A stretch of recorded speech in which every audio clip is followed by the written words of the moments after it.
Reaction ඕක වගේ pass වුණා. අපි යනවා කොහෙද යන්නේ? තේවත් පල්ලි.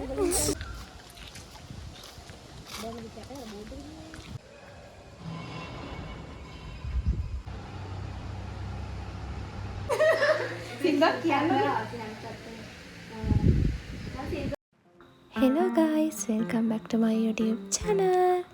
ඔන්න ඉතින් කාලෙකට පස්සේ මට ආයෙමත් හිතෙනවා ඔයගොල්ලොත් එක්ක travel video එකකින් හම්බ වෙන්න.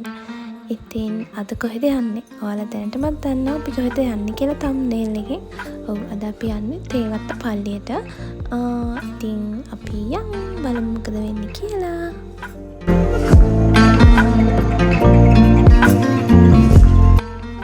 ඉතින් ඉස්සෙල්ලාම අපි කැම්පස් එක ළඟින් බස් එකකට නැග්ගා. ඉතින් මේ දෙන්නා නම් ඔයාලා කලින් දන්නවනේ.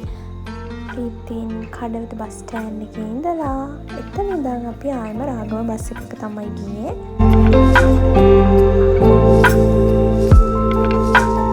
ඔන්න බස් එකත් ආව හින්දා අපි කඩවත බස් ස්ටෑන්ඩ් එකේ ඉඳලා රාගමට යන්න බස් එකට නැග්ගා.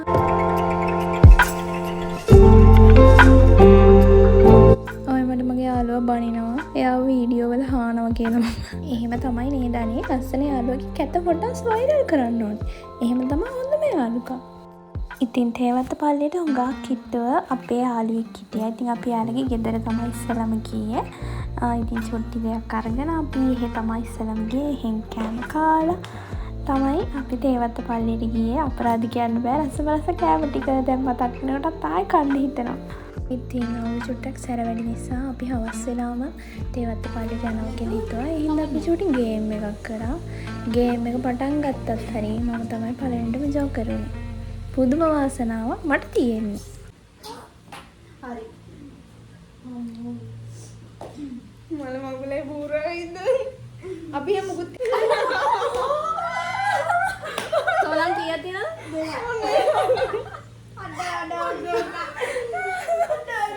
දැන් මන් දෙන්නෝනේ. අපි දෙන කාටි ඉවර වෙන්න ඕනේ නේද? ඔව්. ඉතුරු වෙන එක. දැන් ඔයා මෙයාට ඉවරයි. ආයිෂා. රියැක්ෂන් එක.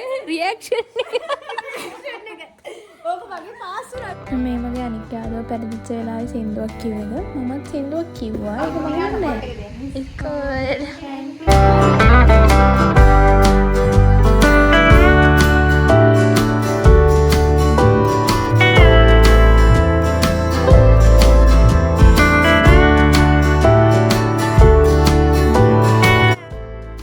ඉතින් ඔන්න දැන් තමයි හරියටම අපි ගමන පටන් ගත්තේ. කෝ බලන්න මීට කලින් තේවත්ත පල්ලියට ඇවිල්ලා තියෙන අය. ඔන්න ඉතින් මේ නම් මගේ පළවෙනි වතාව. මම මීට කලින් කවදාවත් ඇවිල්ලා තිබුණේ නැහැ. හැබැයි මගේ සමහරක් යාළුවෝ ඇවිල්ලා තියෙනවා කියලා මට කියලා තියෙනවා. ලස්සනයි කියලා කියනවා. බලන්න ආසාවෙන් අපි හැමෝම හිටියේ. ඉතින් හදිසියෙම දාගත්ත ගමනක් මේක. එහෙම ගොඩාක් ප්ලෑන් කරලා එහෙම ගිය ගමනක් නෙමෙයි. ෆේ කරනවා කියන්නේ කොහොමද කරන්නේ? හයි කියන්න. හයි. හයි කියන්න. හයි කියන්න. කොහොමුණත් හරිම ලස්සනයි. දිගටම වීඩියෝ එකත් එක්ක එකතු වෙලා ඉන්න. මීට කලින් තේවත්ත පල්ලියට ඇවිල්ලා තියෙනවා මට කමෙන්ට් එකක් දාන්න.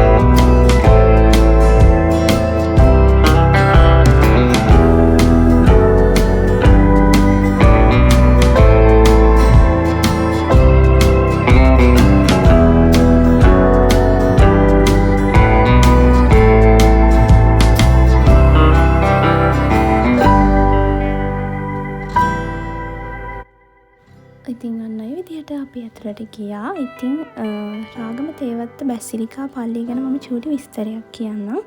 ලංකාවේ තියෙන එකම බැසිලිකා පල්ලිය තමයි මේ රාගම තේවත්ත බැසිලිකා පල්ලිය.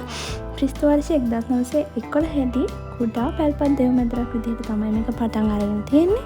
1951 ඉඳලා අවුරුදු 20ක් මේක හදලා තියෙනවා.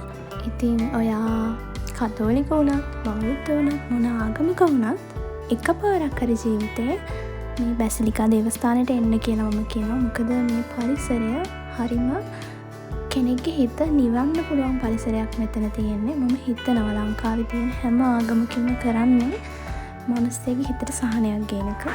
ඉතින් ඔයත් ඊඩක් හම්බ වුණ ගමන් රාගම තේවත්ත බැසිලිකා දේවස්ථානයට එන්න අමතක කරන්න එපා. හායි මේ ඉන්න මගේ යාළුවෝ දෙන්නා.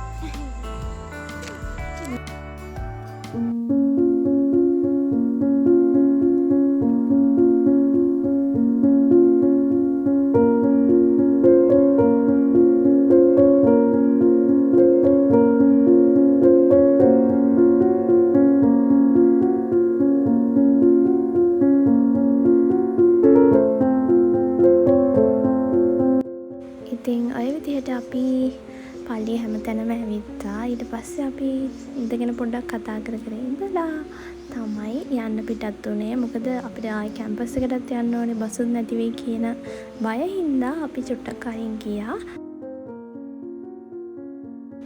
ඉතින් අදට vlog එක මෙතනින් ඉවරයි.